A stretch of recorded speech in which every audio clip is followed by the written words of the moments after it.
pessoal, aqui é a Rutiele do canal do Cálculo, muito bem-vindos ao canal. Hoje nós vamos falar das funções impulso. Esse tipo de função é muito importante para estudar aplicações relacionadas a voltagens ou forças de grande valor que atuam durante curtos intervalos de tempo. Então, nós vamos utilizar o modelo, que é uma equação diferencial ordinária com coeficientes constantes de segunda ordem e uma entrada aqui que vai ser esse tipo de função. Essa função g, ela vai ser grande durante um intervalo curto de tempo. A gente pega um intervalo como se for, a gente coloca ele assim, ó. O tempo vai variar de um t0 menos tal, t0 mais tal, tá? E zero nos outros pontos. Então, vamos ver como que fica aqui o modelo e como que a gente vai estudar isso, tá? Primeira coisa, nós vamos definir essa integral, ó. I que depende de tal, vai ser de tal menos, de t0 menos tal até t0 mais tal, uma g de t dt, que é aquela função de entrada lá da nossa EDO. Essa integral, gente, a gente vai chamar ela de medida de intensidade da função de entrada. Então, a gente calcula isso assim, ó. Então, isso aqui é a intensidade da função de entrada, é uma medida de intensidade. Ao calcular essa integral em tal. Observação 1. Como a g de t é zero fora desse intervalo aqui, gente, o que nós vamos fazer? O que a gente tem, então?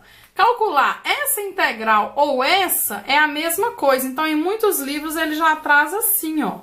Lembrando que a g de t só é diferente de zero nesse intervalo aqui, ó. Tá? Então, essa integral aqui é a mesma função de intensidade aqui pra gente. Observação 2. Num sistema mecânico, onde g de t é uma força, I de tal é o impulso da força g de t no intervalo que a gente está trabalhando, tá? Então, em sistemas mecânicos, a gente fala de impulso. E a terceira observação, que se g de t for a corrente no circuito elétrico e g de t for a derivada da voltagem em relação ao tempo, I de tal vai representar a voltagem total impressa sobre o circuito nesse intervalo que a gente está trabalhando, tá? Então, é um estudo aqui muito importante para gente que trabalha na área de exatas, tá? Então, vamos continuar aqui depois dessas observações. Suponhamos agora que T0 é 0, T de 0 é 0 e G de T é dada por. Então, vamos considerar essa G de T aqui, ó. Eu vou chamar de d tal de t, é 1 sobre 2 tal, entre menos tal e tal, e 0 fora. Então, eu desenhei aqui a função d tal aqui. Então, ela vai ser 0 antes de menos tal, 0 depois, e 1 sobre 2 tal, nesse intervalo aqui, ó, tá? Lembra bem dessa definição aqui, ó, você vem, sobe um degrauzinho, depois você desce, tá? Lembrando que o tal é um valor positivo aqui para nós e ele é pequeno, exatamente porque ele vai funcionar por um intervalo pequeno de tempo. Então, esse intervalozinho aqui eu desenhei grande para vocês enxergarem. Deixa eu arredar aqui que não deu para ver. Então, ela é 0 antes de menos tal e 0 depois, e entre esses dois ela é 1 sobre 2 tal. Lembrando que eu desenhei um negócio grande, mas esse tal ele é pequeno aqui pra gente, tá? Para fazer sentido. O estudo do impulso, ele tem que ser pequeno, tá? Então, vamos lá. I de tal, que é aquela medida, né, que eu acabei de falar, aquela integral, aqui no caso vai ser de menos tal a tal, 1 sobre 2 tal, que é a g de t aqui, né, no caso que é a d tal. Quando eu integro isso aqui é constante em relação a t. Então, vai ficar esse resultado aqui, isso aqui é uma primitiva disso, né? Aplico o teorema fundamental do cálculo e chego em 1, tá? Então, a medida sempre vai ser 1, gente, desde que esse tal não seja 0, que o objetivo é que ele não seja mesmo. Pequeno, mas não nulo. Então, ó, lembrando que I de tal, para essa função aqui, d tal, de t, vai ser sempre igual a 1. Não importa quem seja o tal. Agora, nós vamos pensar no comportamento desse d tal quando o tal fica cada vez menor. Ou seja, eu quero saber o limite quando tal tender a 0 de d tal de t. Nós vamos mostrar que esse limite vai ser 0. Por quê, gente? Olha como que fica os d tal. Ó, quando tal é esse aqui, ó, esse valor aqui menos tal e tal, a gente tem d tal aqui, ó, que vai ser entre menos tal e tal, 1 sobre 2 tal.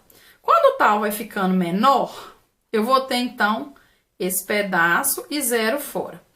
Quanto menor for ficando tal, ó, olha esse tal aqui pequenininho que eu já peguei, olha, tá vendo? O que que acontece? A função é toda nula fora, onde que eu desenhei aqui de vermelho, e é esse valorzinho aqui entre menos tal e tal. O que que vai acontecer? Olha que esse pedaço que eu peguei, ele é muito grande ainda. Quando o tal tender a 0, essa função aqui ela vai ser quase a função nula. Quanto menor for ficando, esse pedacinho aqui vai ficando cada vez menor, tá? E ela vai ser, às vezes, um negocinho que a gente nem vai conseguir enxergar. Por isso que, em limite, o comportamento de d tal, quando tal tender a 0, vai ser 0. Lembrando que o t aqui é diferente de 0, tá? Não tô olhando o tempo aqui no 0 exatamente, não. Tô olhando fora, né? Para todo o tempo aqui no caso. Agora, gente, nós vamos definir uma função que ela é chamada de função impulso unitário. Lembrando que essa função aqui, ela não é uma função. A gente fala, por um abuso de linguagem, que isso aqui é uma função. Só que, na verdade, isso aqui é uma generalização do conceito de função. Não é a função do cálculo 1. Essa função aqui, eu vou até colocar entre aspas, ela é chamada de delta de Dirac. Então, vai ficar o seguinte, ó, delta de t é 0 para t diferente de 0. Então, fora aqui vai ser tudo 0. E só que a integral de menos infinito a infinito de delta de t vai ser 1. Olha para você ver, não é uma função assim, se você for pensar nas funções do cálculo 1, qual função que é nula para t diferente de 0 e que a integral vai dar 1? Tá vendo? É um negócio assim muito abstrato, né, assim, do ponto de vista. Por isso que a gente faz, eu não vou entrar aqui em detalhes, não, mas isso aqui não é uma função, isso aqui é uma generalização do conceito de função. Isso aqui é conhecido como delta de Dirac, que é isso aqui que eu tava mostrando para vocês, tá? Vamos ver, então, agora, uma nota histórica sobre o delta de Dirac, porque ele merece ter uma nota histórica aqui pra gente, tá? Então, vamos falar aqui sobre o Dirac. Ele era o Paul A.M. Dirac, ele viveu nessa época, né? Que não tá muito distante da gente. Ele foi um físico e matemático inglês, PhD pela Universidade de Cambridge em 1926. Ele foi professor nessa mesma universidade até 69, quando ele se aposentou. Ele recebeu o Prêmio Nobel em 1933, junto com Schreier, pelo trabalho fundamental em mecânica quântica. A equação relativística do elétron é o resultado mais famoso. Esse resultado é de 1928, onde eles previram a existência do antielétron, conhecido também como positron, que foi observado em 1932 pela primeira vez. Após se aposentar em Cambridge, o Dirac ele ocupou o cargo de professor pesquisador na Universidade Estadual da Flórida. Então, ele é um matemático assim, muito importante para o estudo, né, de equações diferenciais de vários problemas de aplicação de muitas naturezas. Retomando aqui o assunto, uma vez, então, que o delta de t representa o impulso unitário em t igual a 0, o impulso unitário num outro ponto que seja, né, diferente de 0, então eu tenho em 0 e tem um t0 aqui.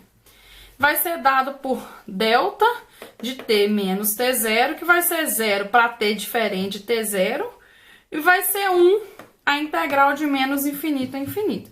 Então, aquele negocinho que foi feito em 0, agora ele é feito aqui, ó, tá vendo? E é fora... e é 0, vai ser aquele valor aqui e 0 fora. Agora, nós vamos falar da transformada de Laplace nessas funções delta, nos delta de Dirac. Como que vai ser?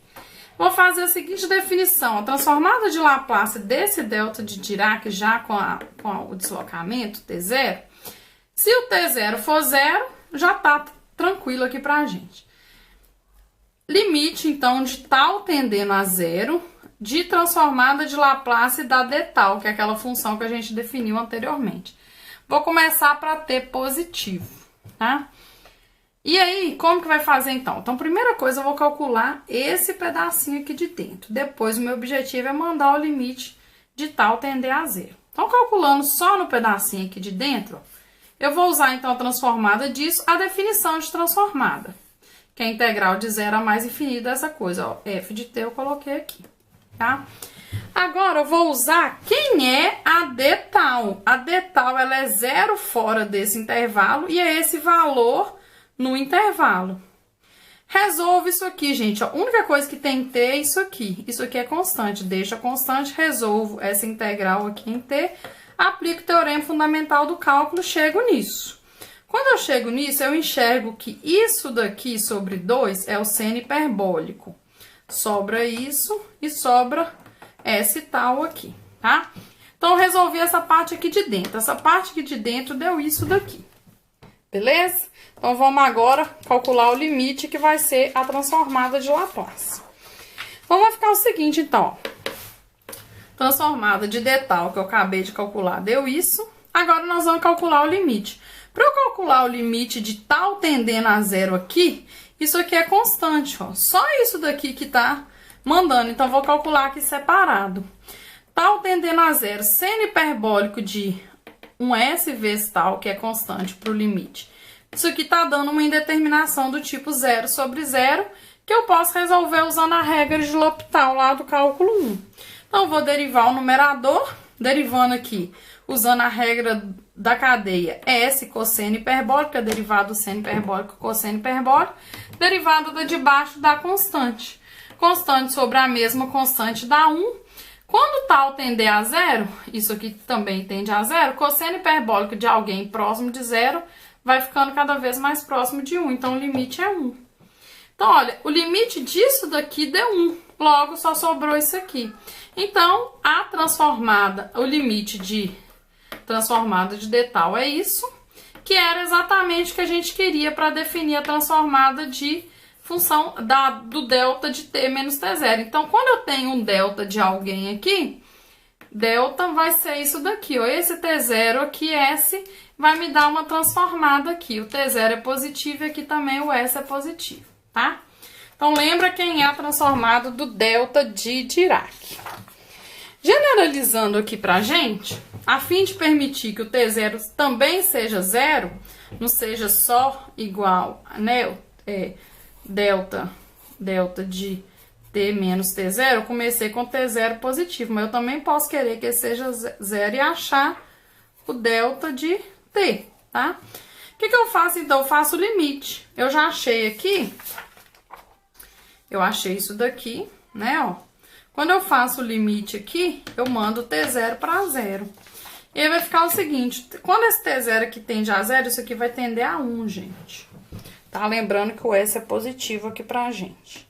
Então, transformada de Laplace da função de Dirac, do delta de Dirac, vai ser 1. Esse aqui, ó, sem o deslocamento, tá? Aí, agora vamos fazer um exemplo. Encontra a solução desse PVI. Tá vendo que aqui tem uma entrada em formato de delta de Dirac, ó?